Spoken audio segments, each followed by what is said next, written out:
Hello and welcome to an IEU News Update. I'm Daniela Intilli.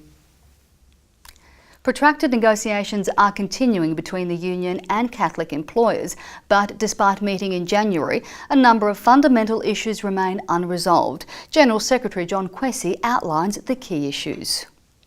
There are lots of little things, but the major issues are changes the employers are seeking to the salary structure, from annual incremental steps to a form of standards model, changes to sick leave, to the role of teachers and to lunch breaks.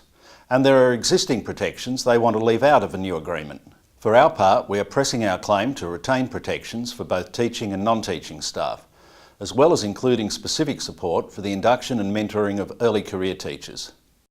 John Quessy gives his view of how things are likely to progress in the coming weeks.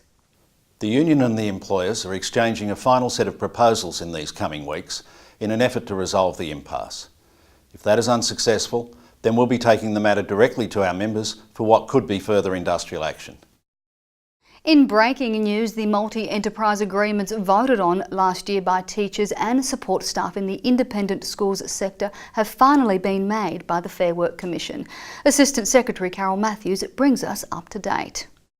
The good news is that the Commission has now approved all the agreements. Making these agreements can be very technical, and the Fair Work Commission identified some areas where it wanted clarity or amendments to ensure compliance with the Act and the Better Off Overall test. The Commission has approved agreements that include undertakings from employers that address these issues.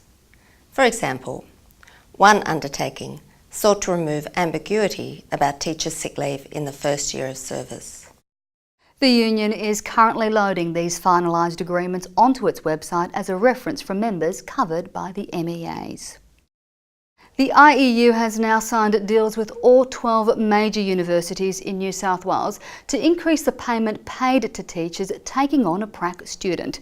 The old rate of $21.60 a day will increase to $28.50 a day this year and reach $30 in 2017. Assistant Secretary Mark Northam explains how this came about. This increase applies to teachers supervising students in the early childhood sector as well as schools, and is a direct result of agitation from our members and their determination to see it through. A campaign well done and well won. Negotiating this deal has allowed the union to forge new links with the university sector. This year the union is pleased to be able to offer IEU members access to professional development courses at the University of New South Wales at a significant discount. Additionally, the University and the IEU will jointly present 3 registered courses for teachers this year. We're talking with the University of Newcastle about new PD it may be able to offer teachers. Watch Newsmonth and the IEU website for updates. The New South Wales state election is just around the corner on March 28th.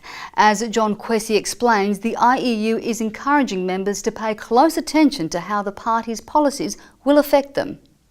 We encourage members to scrutinise the party's policies in relation to education, to funding and to industrial relations, and to think closely about how they'll impact on schools and on the work our members do.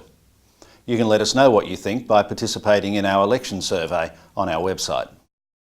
It's a busy year ahead for the union with PD and conferences. In May, the union hosts the Securing Our Future conference devoted to best practice in teacher induction and mentoring. In October, the Environment Conference returns and there are annual early childhood and support staff events. There'll be many more PIP sessions as well as new offerings in that stable. A first for 2015 is a partnership with the Teachers Learning Network, who offer a subscription service to schools to deliver online PD to staff individually or in groups. Professional Officer Amy Cotton explains why the TLN is a cost-effective PD option for all schools and early childhood centres. Schools pay a modest annual fee to secure access for the whole staff to PD. Courses are run either with live audiences streamed to external participants, as webinars or as online modules. Teachers can get to choose the PD that interests them and the timings are convenient. TLN's PD is registered with BOSS tests. Early childhood members will find PD specifically for them as well. Newsmonth and the IEU website has details. I'm Daniela Intilli. See you next time.